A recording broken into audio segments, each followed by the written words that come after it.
Happy New Year! Happy New Year, my people. This is 2021.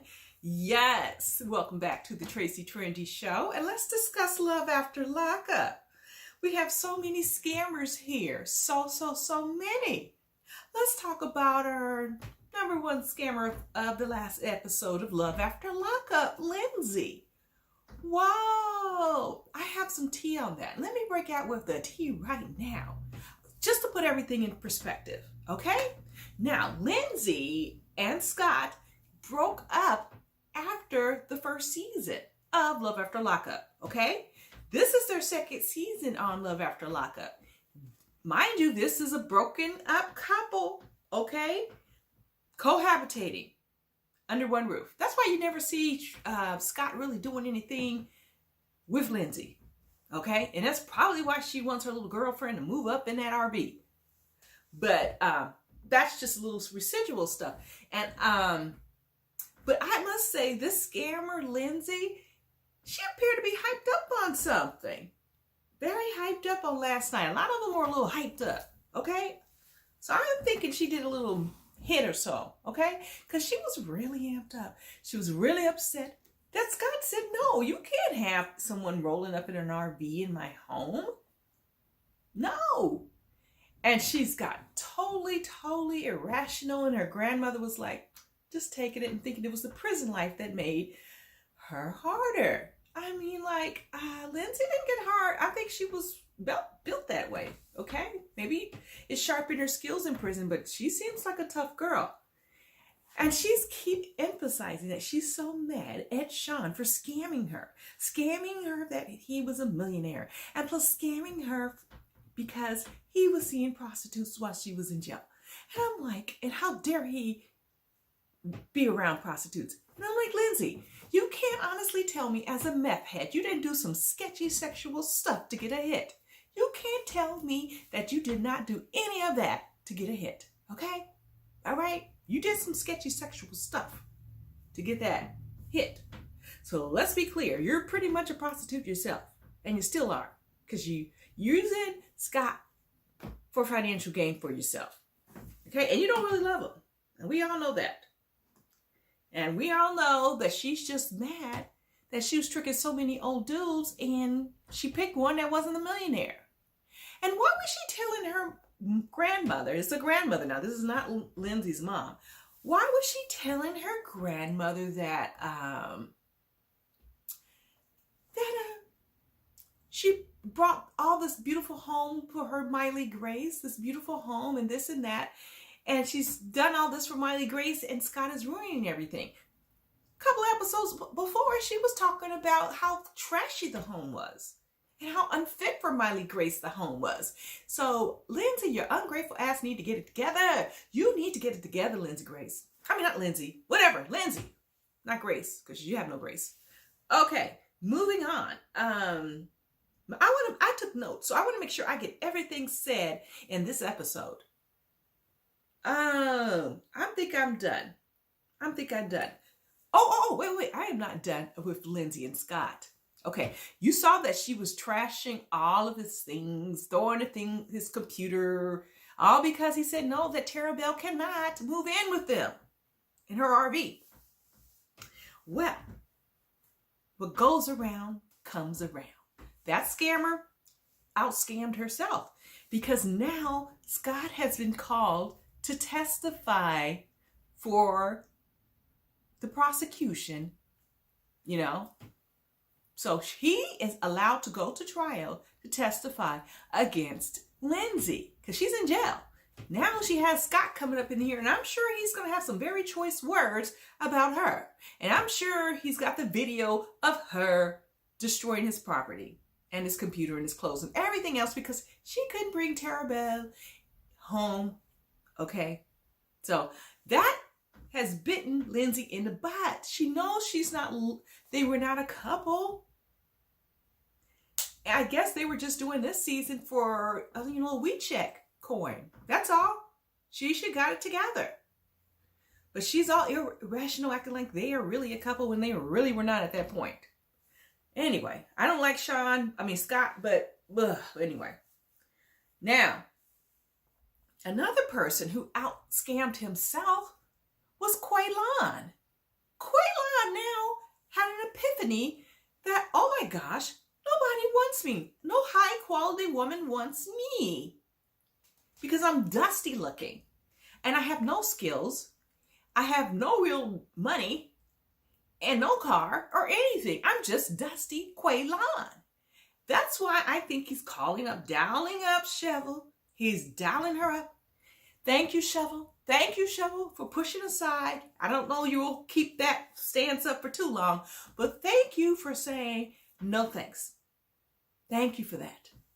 But anyway, he's just come to the realization that he's not hot stuff. He is not hot stuff. He out here looking like a alien, a straight up alien. Oh my goodness. And of course, he looked high again. He looked high. And he just overplayed his hand. And he's just scamming Shovel. He doesn't want Shovel. If he wanted Shovel, he would have stayed with Shovel. Why is he still in Houston? And why, dare tell me, why? You know, when Shovel asked him, is he still talking to that woman? He couldn't give a straight answer.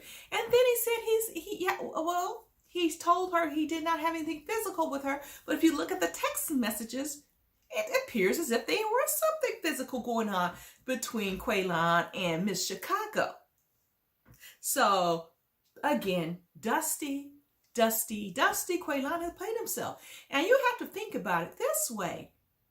You have to look at the men not with the potential that they have, but what they present themselves right then and there. Because potential is pie in the sky. Anyway, you think about it. Quaylon's been in jail for 12 years. Did he get a high school diploma? Did he get a college degree? Did he get some kind of training while he's in jail? The answer is no. Someone called him out on Twitter about that, and he was like, I'm getting my recording degree at ITT.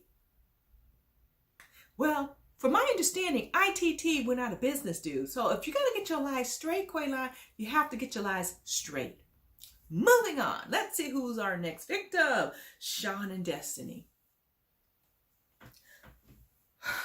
How dare you, Sean, ask the mother of your child for $1,000, especially one that was criticized and mocked by that gremlin Destiny.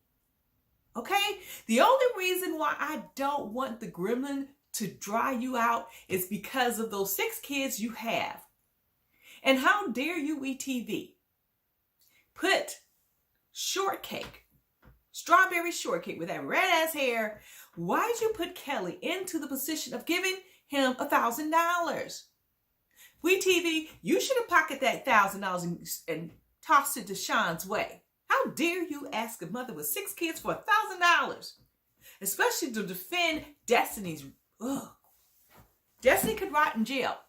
But of course, I understand Kelly's position that, hey, we need that $50,000. That's the retirement fund that he was dipping into. So whenever he gets old enough, we need a stable income. How dare you, ETV? And how dare you, Sean? And I find out that, a little interesting thing about Sean. I told you in the other video that he has moved on to another girlfriend. So there's no more Destiny. It's Sarah now. It's Sarah. And according to Kelly, Sarah is not his second jailbird. No, she isn't. Sarah is his fourth. It's his fourth jailbird. I guess, as I said before in the last video, Sean is a glutton for punishments. You still won't keep trying. Maybe this Sarah, is good. I don't know. You keep trying. I guess maybe you hit pay dirt. I don't know.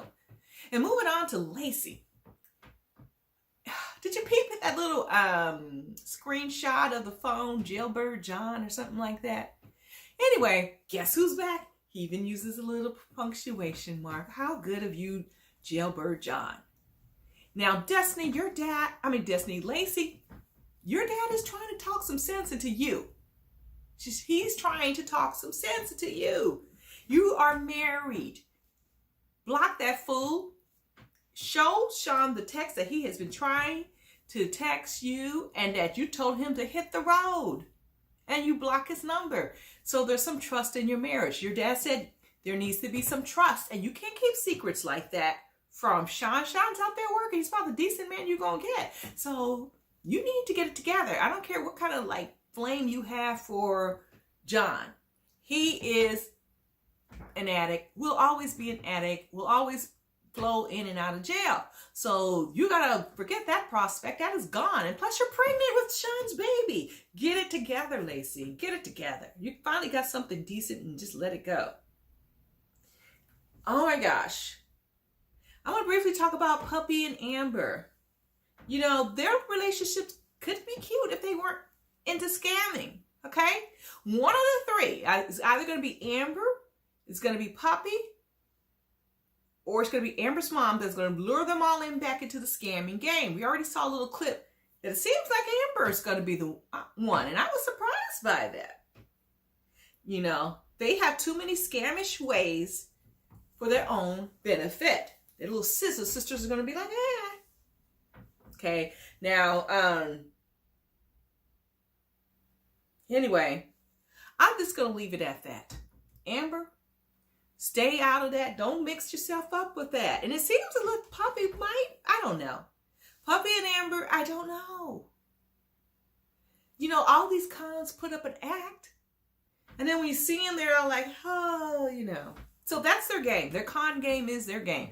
And they are scamming. Sometimes they're so good they scam themselves and they overplay their hand. Like Quaylon and like Lindsay. So overall, this episode was a little bit lacking. Okay, I need a little more action. They need more footage. That's what I would say. They need more footage in this Love After Lockup. If they can't do 2 hours, they need an hour and a half. But I was entertained. I guess. Overall, I'll give this episode a B. A B. So be better, Love After Lockup. Be better. So people, if you like what you hear, don't hesitate to hit the subscribe button, hit the notification bell, and drop me a line. Let me know how I'm doing, or just say, hi, friend, whatever. Anyway, people, thanks for tuning in. I hope to see you next time. Bye, my lovelies.